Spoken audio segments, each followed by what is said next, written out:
My husband has selective hearing. If I ask him to take in the laundry, he doesn't hear me. If I ask him to do the dishes, he doesn't hear me. When I finally scream at him in frustration, he just watches me silently, letting me lose my mind. Then, he never fails to add, "I never said I wouldn't do it." What are you freaking out about? I finally had enough. I'm tired. So I started to play his game, developing a selective hearing of my own. And this time, the one who's going crazy is him. After dinner, I took our son Leo for his bath. On my way to the bathroom, I specifically told my husband Addison to remember to do the dishes. He was glued to his phone and grunted an uh-huh without even looking up. But when I came out of the bathroom after getting Leo washed and ready for bed, the dinner table was still a disaster zone. Addison was sprawled on the sofa, scrolling through his phone, letting out little snorts of laughter every now and then. "Addison, didn't I ask you to do the dishes?" I asked, my voice tight as I fought to keep my anger in check. He still didn't look up, his fingers flying across the screen. Yeah, I know, don't rush me." Since he said that, I couldn't really press the issue. After I tucked Leo into bed, I came back out to the living room. The dirty dishes were still sitting on the table, untouched. I glanced at Addison, who was still lost in his phone on the sofa, and thought, he's a grown man. He shouldn't need me to ask him 3 or 4 times to do a simple task. If I kept nagging, it might just make him dig his heels in even more. Swallowing the words that were about to burst out, I went back to our room and went to sleep. The next morning, I got up to make breakfast, only to find yesterday's dishes exactly where I'd left them. Grease had congealed into a sticky, disgusting film on the table. After sitting out all night, it was hard and nauseating to scrub off. I remembered how I'd reminded him again and again last night to clean the table and do the dishes.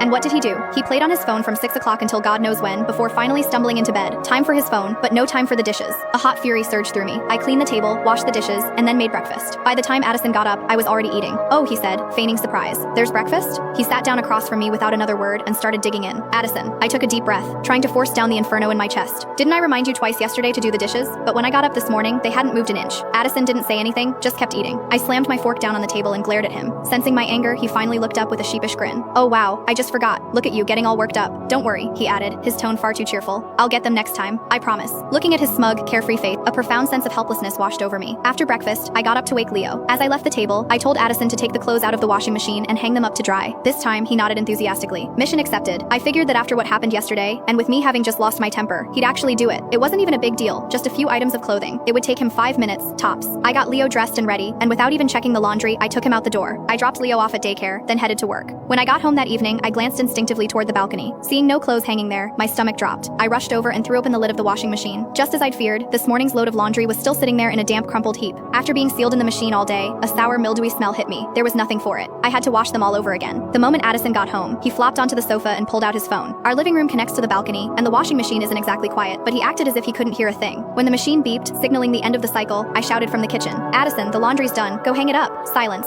I poked my head out of the kitchen and called out again, louder this time. "Addison, hang up the laundry." Still nothing. Clutching my spatula, I stormed over to the sofa and kicked his foot. He slowly tore his eyes away from his phone, his expression full of annoyance. I heard you the first time. It's just hanging up some clothes."